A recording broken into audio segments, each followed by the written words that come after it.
Hello mga ka-Phantom, what's up sa inyo? At ngayong araw ay pupunta kami sa Piat, Cagayan. Ang tagal-tagal na rin hindi kami nakapag simba doon, kaya ngayong araw nagkaroon kami ng time para pumunta doon.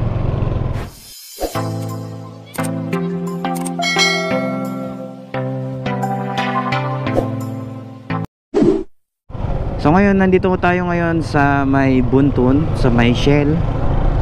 At maggagas tayo mamaya sa may Petron. Dati kasi dyan ako sa may Shell ako naggagas. Kaso meron kasi akong Petron card. Sayang din kasi yun kapag hindi ko gagamitin. Kaya dito na lang ako sa Petron.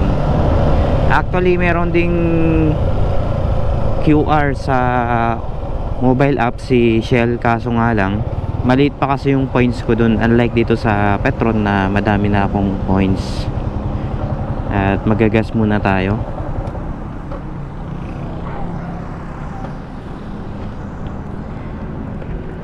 Kuya, 150 lang. 150 lang. Oh, XCS. Ito po.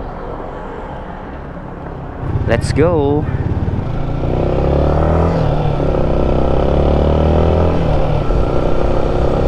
Kaya habang nasa biyahe tayo, bibigyan ko na naman kayo ng another tip dito sa ating sniper, para hindi din masayang yung biyahe natin na pupunta sa Piat.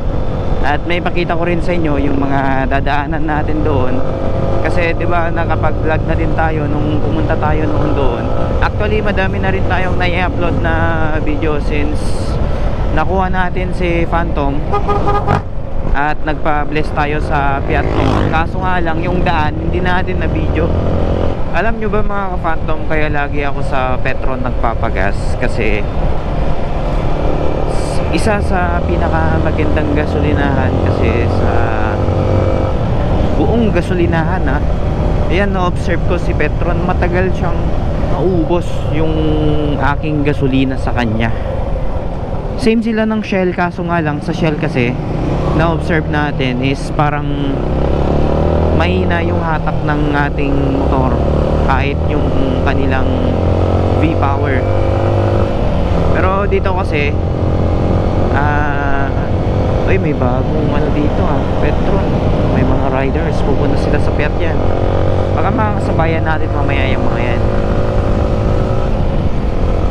Sa ano kasi, sa Shell kasi, pansin ko parang medyo mahina yung hatak ng ating makina doon. Pero smooth naman.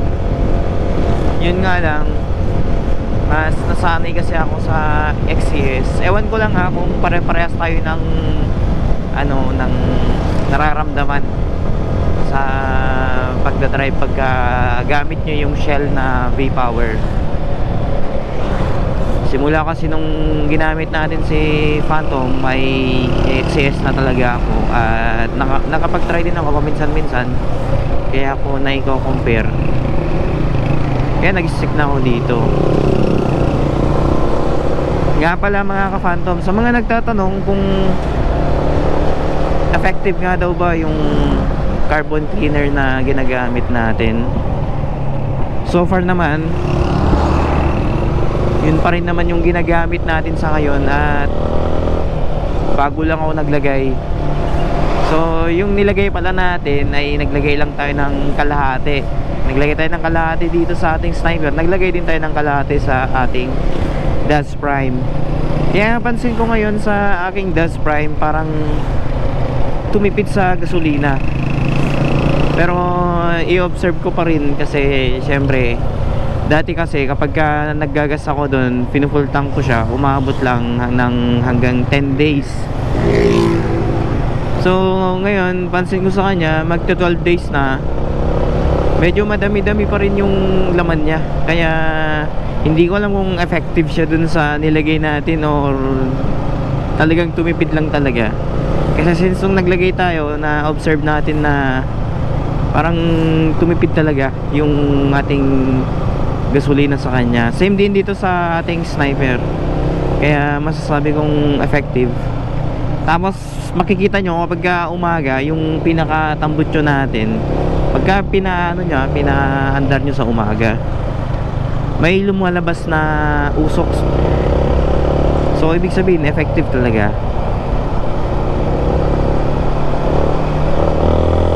Baka magulat kayo, naglagay kayo ng ganun, umuusok yung inyong tambutso, baka sabihin yung nasira na yung core nyo. Pero normal lang talaga yun kasi syempre lahat ng mga carbon deposit sa inyong intake system ay nilalabas niya sa mismong tambutso.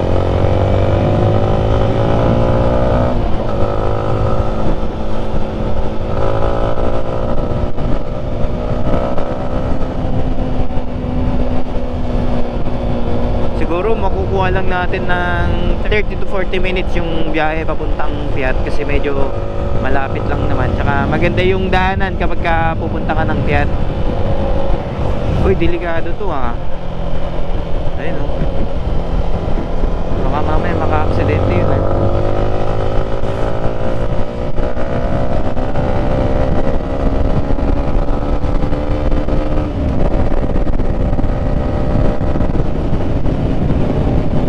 Yung pinaka gusto natin sa daan kapag nagbiyahe tayo, itong smoothness ng asfalto. Kasi ito bago siyang nailagay. Ganito din noon nung nagbiyahe tayo sa Isabela noon, bagong asfalto, kaya napakagandang mag drive.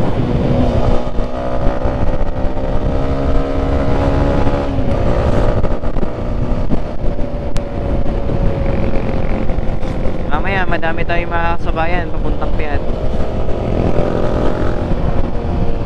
Ito for sure, itong mga nakikita nating mga sasakyan na nadadaanan natin, pupunta din yan. Kailangan lang medyo bilisan natin kasi may pasok pa kami mamayang alas 11. So check ko kung may edit ko pa tong video natin kasi yung oras 6:36 na. So dapat mga 7 nandun na kami.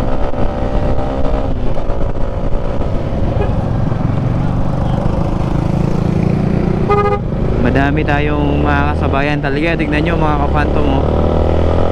Dito pa lang ha. So bali nandito tayo sa may Solana ngayon. Tsaka makikita nyo ang daming sasakyan sa harapan natin. Kaya dapat kailangan nating maunahan yung mga yan. Kasi kapag hindi natin maunahan yan, matatraffic tayo.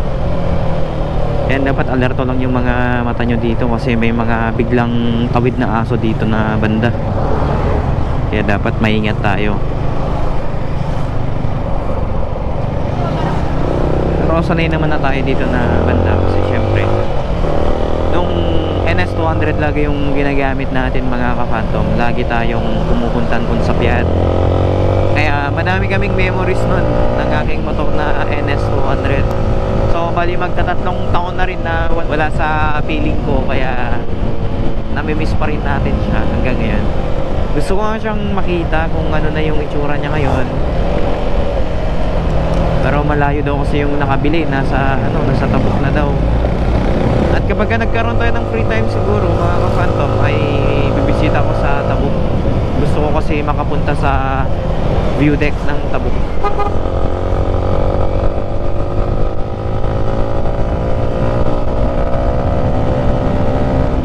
Mga ka-phantom, nasanay ba kayo sa pagpapatakbo natin dati na pagka nagpa-vlog tayo medyo mabagal lang. So ito kasi iba kasi talaga pagka mag-vlog ka na nandito ka talaga sa National Highway talaga. Iba kasi yung boses natin pagka nasa eskinita lang tayo. Kung i-compare mo dito kasi maririnig mo talaga yung tunog ng ating motor.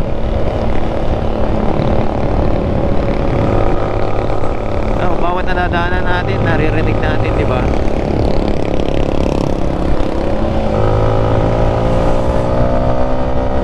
For sure, naririnig nyo yung tunog ng ating sniper sa ngayon. Ayan, suabe. So, ito naman na, na part, parang sa Marilake. Paikot-ikot siya, na medyo may pataas. Ayan,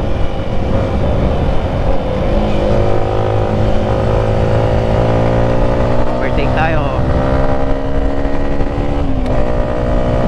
Pero may mga sign naman dito, tsaka medyo maluwag naman yung kalsada, kaya tayo dito. Yung hindi lang maganda dito kapag nagbiyahe ka sa gabi, kasi hindi mo makikita tong mga paliko dito kasi walang ilaw. Kaya dito ka na lang sa mismong lane tumingin kapag magbabiyahe ka. Pero kapag mahina naman yung ilaw mo, dapat huwag ka masyadong mabilis dyan na part.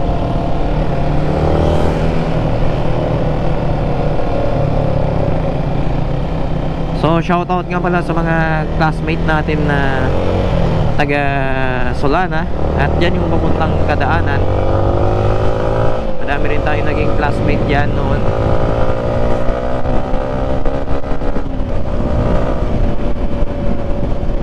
Naririnig nyo yung tunog ng ating motor.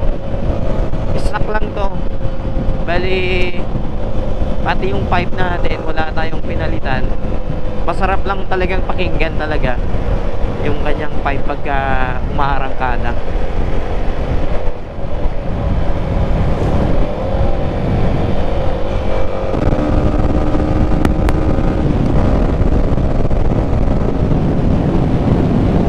Yun, ang ganda ng daan. Ayun o. So marerelax ka talaga kapag ganito yung daan. Napaka-solid ng daan dito.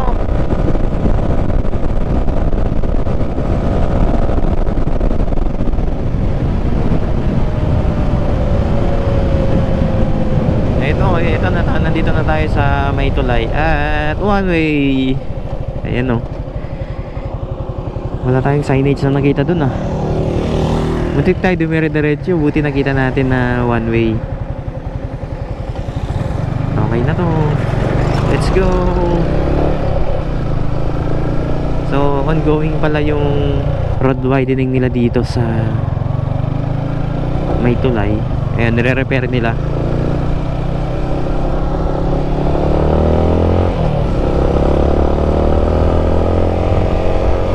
Meron yung gusto ko dito na part dito sa may bandang Sampaguita ata yun.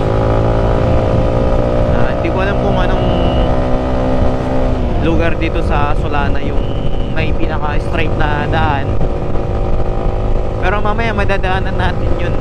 Yun yung pinaka favorite ko na pupuntahan, kasi yun talaga lang dati yung ina-after ko pa kapag pumupunta tayo sa Pet. May mga nakakasabayan tayo, nakikipaghabulan tayo dati doon na daan.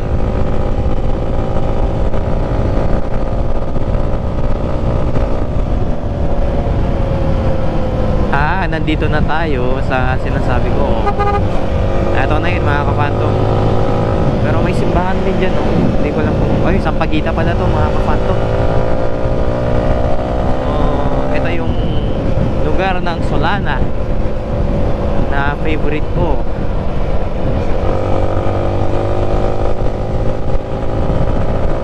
Itong patakbo natin ngayon, normal lang to na medyo mabilis tayo. Kasi syempre nagbablog tayo. Pero kapag talagang solid talaga na bibilisan pa natin, baka hindi nyo na ako maririnig. Ito, magsimula na tayo dito. So 6th gear, ubusin natin yung lakas ng 6th gear. Pero sa tingin ko hindi natin mauubos kasi madaming mga sasakyan. Kaya 6th gear, hindi ako ng 5th gear. So bali yung technique natin dito, dapat kailangan mong pahingayin yung makina. Ayan, 120. Tignan natin kaya niya mag 125. Ayan na, 124. 124 ha. May angkas tayo. Ganyan na siya katulin, 124, 123. Bumabagsak siya kasi 6th gear. 124. Okay, 124 lang.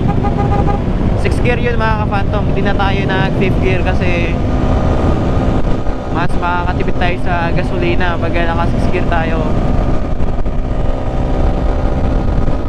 Pagka 5th gear kasi mag-over RPM tayo. Sige, siyempre sasagad ng mga nasa 130 yan.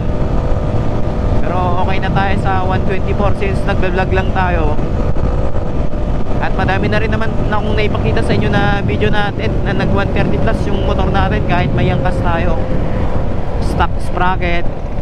Yung gulong lang talaga naka ano na tayo, semi slim tire.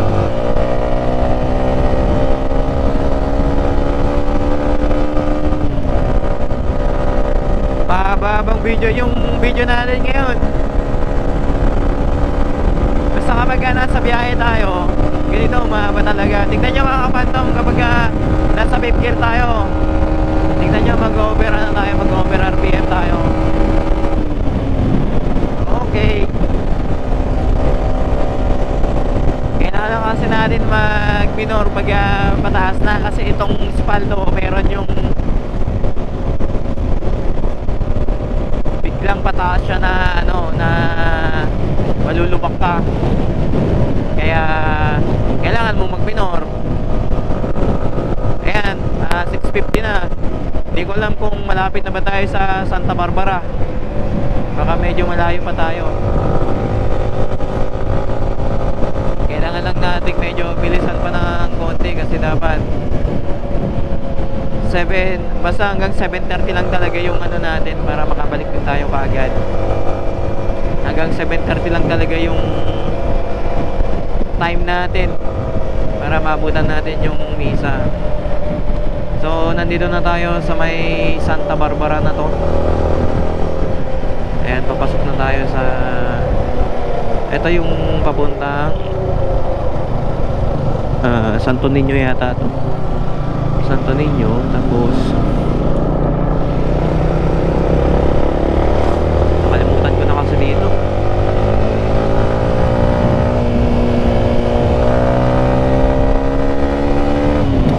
Naririnig nyo yung pag ano natin, pag overtake natin, suabe talaga. Suabe talaga.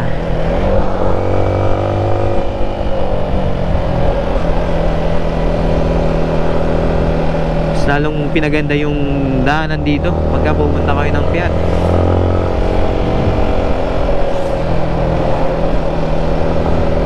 Maganda rin sigurong magpatayo ng bahay dito, no? Ayan, no, makikita mo pagka labas mo ng bahay mo, bundok na yung makikita mo. Tapos napaka fresh ng hangin. Tapos pagkahapon pwede ka mag-jogging dito sa ano, gilid-gilid ng kalsada. Mare-relax ka dito. Ayun, nakikita ko na yung tower doon, no? Medyo malapit-lapit na rin tayo. Bilisan pa natin.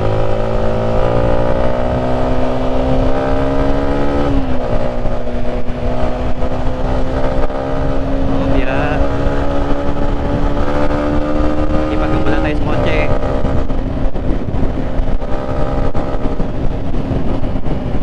Mahirap kasi dyan kapag sinusundan mo yan, tapos biglang hindi mo nakita, may kasalubong, tapos biglang lumihis, so sapol ka pagka hindi mo nakita.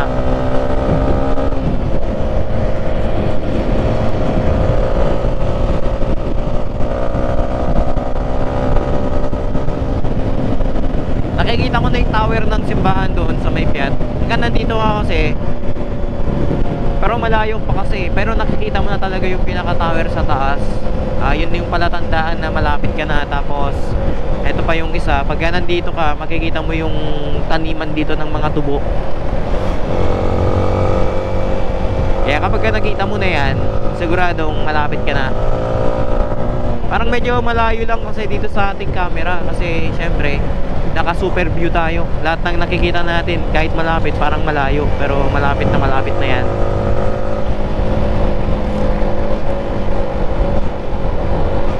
Last nga na biyahe natin dito sa sniper natin noon, umuulan. So yung gamit pa na camera natin noon ay yung cellphone ko. Kaya basang basa yung cellphone ko pagkarating natin noon sa Piat. Kung natatandaan nyo yung video natin na nakipagkabulan tayo sa NMAX. Ito guys, ang daming kasama. Ayan o, solid. Mga naka ano to, mga naka scooter.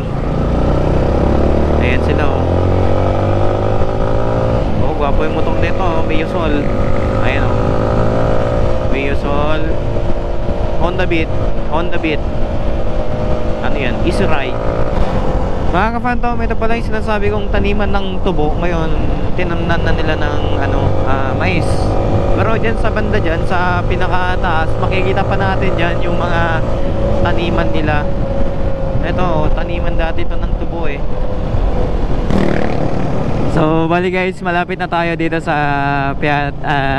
Hindi na natin masyadong mabilisan kasi eto, bali, uy, may mga butas-butas dito na ano, nakakadelikado.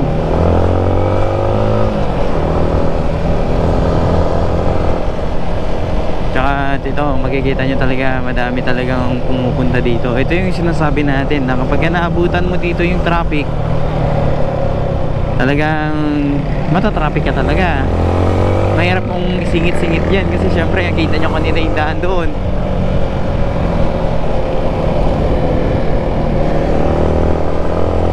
Hindi ganun kaluwang. So guys, ito pala yung papunta dyan sa may Santo Niño. At yung tinuro ko pala kanina doon, hindi ko alam kung saan pala pupunta yun. So nagkamali tayo.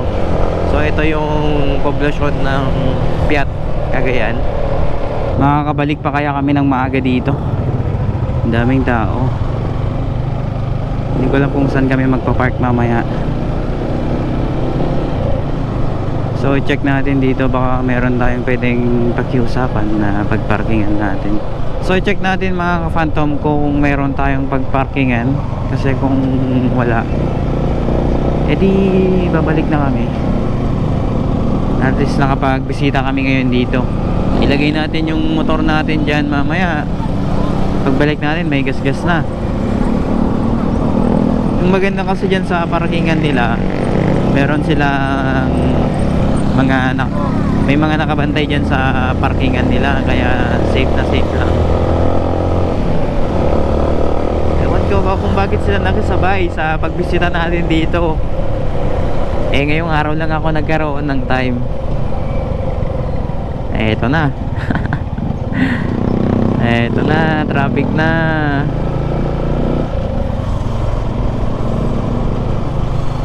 Ano kaya? Paano kaya? Oh, din dito may mga nagpa-park dito.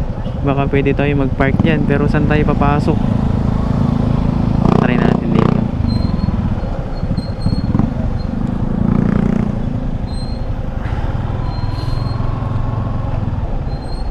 Dito, pasok tayo dito. Check natin yung mga pwedeng parkingan dito.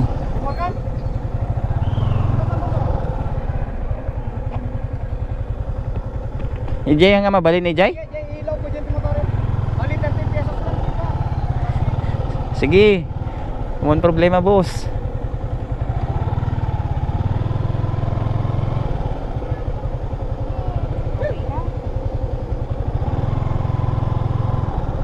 So nakahanap tayo ng parkingan. Dito nga lang medyo malayo.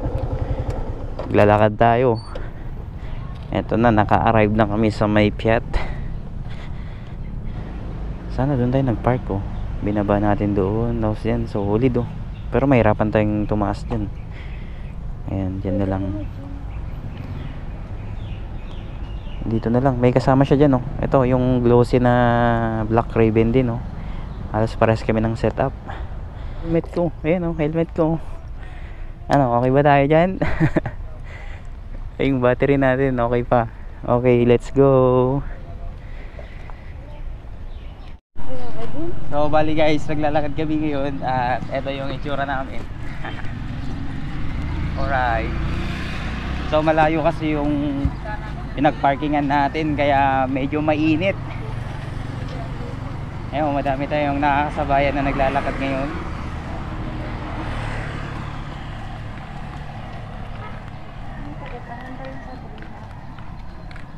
Ayun, may mga paninda pa sila dito. Bali guys, nandito lang kami sa papasok sa may entrance ng simbahan. At napakadaming tao. Ayun, nakikita nyo. Nakikita nyo ba? So hindi nila alam na vlogger pala ako dito.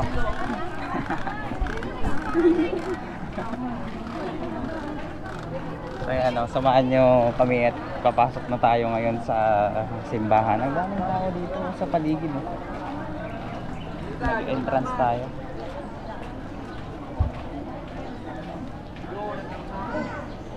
So, mas maganda dito tayo dumaan. Kasi wala masyadong tao. Tsura namin, no? Ay. Kita nyo yung tsura namin sa salamin. Hindi naman namin. Ayun na, nagsisimula na. Lord of life, be our strength. May all who have gone before us, especially our... Guys, bali kanina, galing kami sa loob. Sobrang daming tao. Hanggang ngayon, dito sa labas, so nakikita nyo. Ayan o, sarapan namin. Makikita nyo yung ano, tapos yung mga sasakyan dito, hindi na sila makapasok sa loob. Ayan o, umaatras na to. Yung parking namin doon pa sa pinakadulo. So maglalakad pa kami ng napakatagal-tagal, di ba? Alright. So yun guys, nakabalik na kami at andito na kami sa parkingan kung saan namin iniwan ang aming motor. So very hassle kanina nung nandun kami sa loob kasi akala ko hindi na kami makakalabas kasi sobrang daming tao. Eh magbibideo pa sana ako kanina kaso yung aking helmet, inaayos ko yung aking camera, so tatanggalin ko sana yung mount niya kaso may crack, kasi may crack yung pinaka-tornilyo niya sa bandang gilid, yung dito na part dyan, dito yan, may crack kasi dyan kaya hindi ko na tinuloy tinanggal. Eh kung magbibideo sana ako dun sa cellphone ko, napakalaki ng hinahawakan ko, eh wala pa akong monopod na hahawakan kaya ayun, nakapag siksikan na lang kami.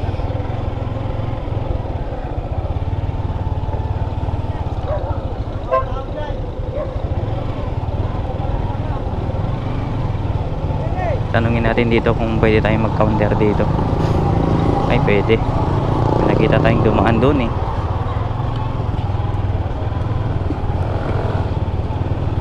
So ito, dito tayo nag-park.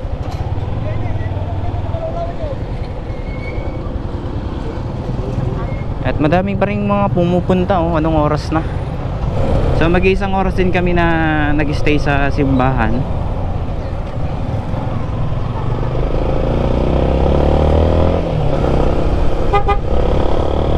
Dati kasi dito one way lang. Ito yung papunta lang, tapos yung pababa diyan mismo sa may simbahan. Kaso eto na naman, another na pagsubok na naman. At traffic na naman. My goodness. Sabagay kung motor naman, pwede nating isingit-singit. Wala namang problema dyan. Ang problema lang, itong mga nakasasakyan. Kasi syempre, tignan nyo naman, bumper to bumper na yung traffic dito. Eh madami pang pumupunta, tapos yung pauwi kokonti pa lang. Paano na kaya kung hanggang mamayang tanghali, hanggang mamayang hapon to, sigurado hindi titigil yung mga ano, bibisita dito.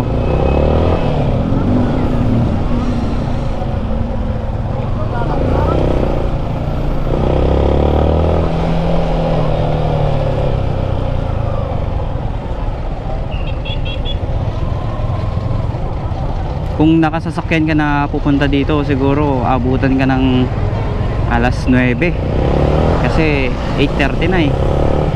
Alas 9 bago mo matapos itong traffic na to. Yung mga iba siguro na pupunta, siguro nag-aalangan na silang pumasok sa loob kasi tignan nyo yung haba ng traffic oh. Eh kanina ganyan yung nadaanan natin nung pumunta tayo. Ayan oh. Oo nga ba, yun oh. Saan kaya yung pinakadulo nito?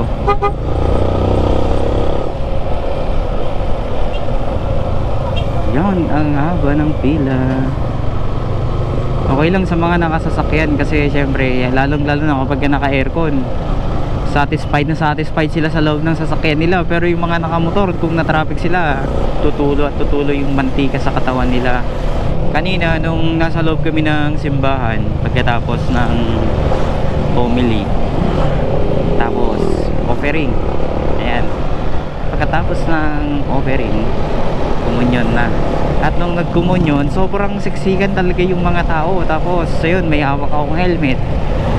Yung partner ko, pumunta siya nagkumunyon, so pinauna ko siya. And nung pagbalik niya, ako na sana, kaso yung nagbibigay ng hostya umalis bigla. So yun, hindi na ako nakapagkumunyon. At magtitirik sana kami ng kandila, kaso nung magtitirik kami ng kandila, nakita ko sobrang daming tao na naman. So okay lang yun, at least nakapagdasal tayo. Kahit papano nakapasok ulit tayo sa simbahan. Ilang buwan din tayong hindi nakapagsimba. Akala ko okay pa man din yung pagbisita natin, kasi akala ko wala masyadong tao. Eh nabigla ako na, ang dami-dami palang tao.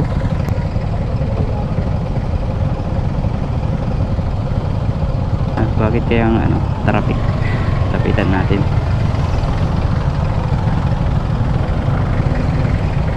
Ewan ko kung anong lugar yung papasok dito.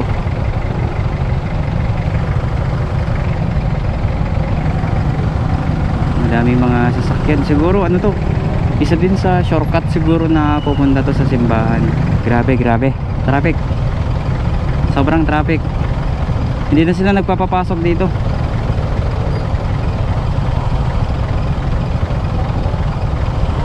Bakit kaya?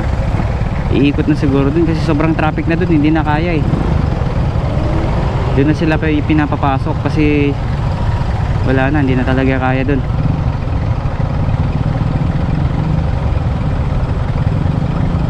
At pagkatapos namin kaninang pumasok sa simbahan, lumabas kami, nagpicture-picture na lang kami dun sa pinakalikod ng simbahan. So, ito yung picture namin. Di ba? Nice.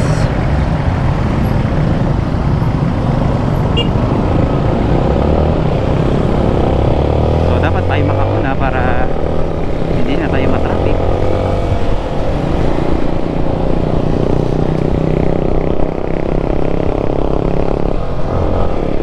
Mga single motor lang yung mga nakakasabayan natin ngayon, walang mga sasakyan.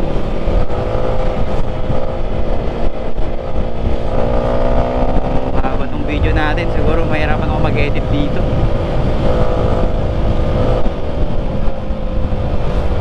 At yun guys, dito na nagtatapos ang ating video for today. At maraming salamat sa mga sumabaybay at nanood sa ating video. At yung mga hindi pa nakasubscribe sa ating YouTube channel, please subscribe and don't forget to hit the notification bell para lagi kayong updated sa aking latest videos.